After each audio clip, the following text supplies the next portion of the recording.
All right, hopefully this is short. I'm aiming for a short review, but this is Beowulf. This is a poem. Uh, we don't know when it was composed. Okay, so it's an Anglo-Saxon poem. It's one of the first poems that we have in the English language. But it's not modern English, it's Old English. And I don't mean Shakespeare, like with the thee and thous. This is like so old that it has more in common with like Dutch or German. If you were to try to read this in, the way that it's written, like you wouldn't recognize it. It's almost like a foreign language. But we know this was written before the Norman conquest of England, so that's 1066. But we don't know exactly when. So scholars kind of place the writing of this, and it's debated somewhere between, the like I don't know, like 750 to 1000 range. Um, so I mean, I'm not going to get into the debate on that. Okay, I don't know. I have no idea. But it's definitely a unique piece of work. We're fortunate to have it in the year 1731. There was a fire where the only manuscript of Beowulf that's known to be in existence was nearly lost, thanks to the bravery of a librarian there at the Ashburnham House. Okay, that literally was the name of it in London. The librarians, started to grab manuscripts and basically try to save them from the fire, like jumping or throwing them out the windows and whatnot. The manuscript that we have of this is singed around the edges. It did suffer some damage, but it's not a very long work, as you can see. It's very short. The actual poem itself, we're talking just a little over 100 pages in this Signet Classics edition. There's a nice introduction to this, and then there's a glossary of names in the back, which is very helpful in this particular edition, and as well as a genealogy and an afterword.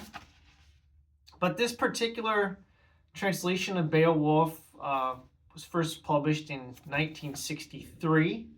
This is the Burton Raffel Translation. I know that the one that is most widely hailed is the Seamus Heaney translation. That one I will get around to reading, but I just wanted to have a copy of it. And Signet Classics, I'm a big fan of Signet Classics because you can get literary classics like really cheap. So if you look at the price on this, you're looking at under $5 US dollars and 550 Canadian. So if you just want to read Beowulf, this is really pretty good. I have no complaints with it. It's very readable, and I enjoyed it quite a bit. Now, why should you read this? Because this is one of the great works of Western civilization, that's why. And this is one of the oldest known, I think it is the oldest known work ever written in English. Of course, it's Anglo-Saxon, but this is before Middle English. When you're thinking of like Chaucer's Canterbury Tales, this is like really old. It is Christianized, so we know that the author was probably a monk.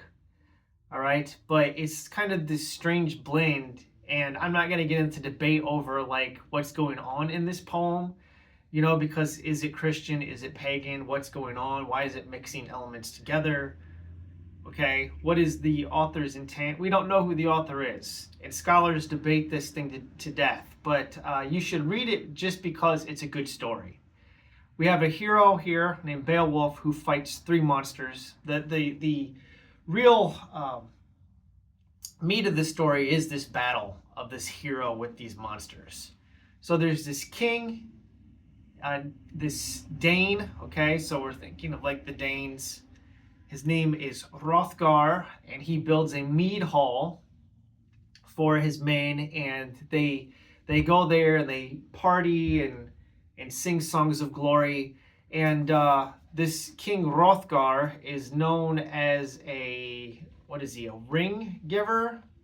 I think that's what they call him. So he rewards people. It's very much like his people that follow him. He spreads the wealth around. So he's known as a good king. But as they're singing the story, the bard is singing the story of creation. This monster named Grendel waits for them to all fall asleep, and then it attacks them. And it's pretty, like, gruesome, this creature. So I'll read a little bit about this. It says, a powerful monster living down in the darkness growled in pain, impatient, as day after day the music rang.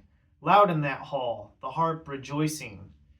The harp's rejoicing, call and the poet's clear song sung of the ancient beginnings of us all, recalling the Almighty making the earth, shaping these beautiful plains marked off by oceans, then proudly setting the sun and moon to glow across the land and light it. The corners of the earth were made lovely with trees and leaves made quick with life, with each of the nations who now move on its face. And then, as now warriors sang of their pleasures, so Hrothgar's men lived happy in this hall. So they're singing the song of creation from the book of Genesis, essentially. So it's some poetic verse about the Lord making the heavens and the earth. This is how we know that the writer's Christian. And then this monster attacks. So it says, so Hrothgar's men lived happy in this hall till the monster stirred that demon, that fiend, Grendel, who haunted the moors, the wild marshes, and made his home in a hell. Not hell, but earth. He was spawned in that slime, conceived by a pair of those monsters born of Cain, murderous creatures banished by God, punished forever for their crime of Abel's death. So Grendel is a monster that bears a curse because it's of the lineage of Cain, who slew his brother Abel in Genesis. And so very much like looking at like the giants from Genesis, the Nephilim, as they're also known. Okay, the creatures that were destroyed in the flood. So let's see.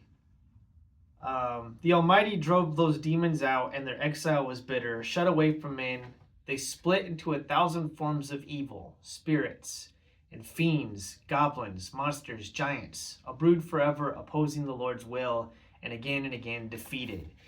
So what happens is Grendel, this monster, comes into the mead hall and kills a bunch of dudes while they're asleep and drinks their blood. And eventually the hall is kind of abandoned for a period of about 12 years until news of this story spreads to the Geats. And Beowulf hears of it, and he's a prince of the Geats, and he decides to set sail to go here to help out Hrothgar, and then he fights the Grendel. And it's pretty epic, really. And then he fights Grendel's mother, and then about 50 years pass after that, and we get Beowulf in his old age where he fights a dragon. And if you are a fan of Lord of the Rings or The Hobbit, this was a favorite text of J.R.R. Tolkien, and you'll see a lot of elements of The Hobbit and Lord of the Rings in it.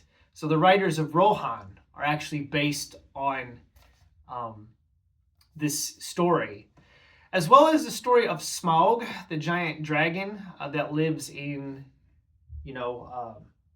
that's at the end of The Hobbit, that has the treasure of gold. That's very much taken from Beowulf. In fact, Beowulf and his companions at the end of the story, there's 13 of them, just like there's 13 dwarves. Well, there's 12 dwarves and the 13th is Frodo.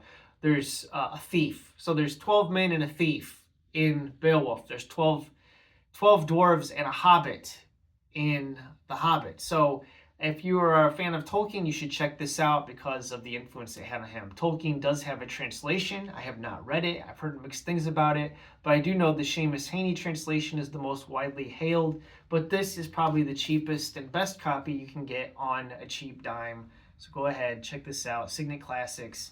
I'll end the review there. Thanks for watching. Have a wonderful day.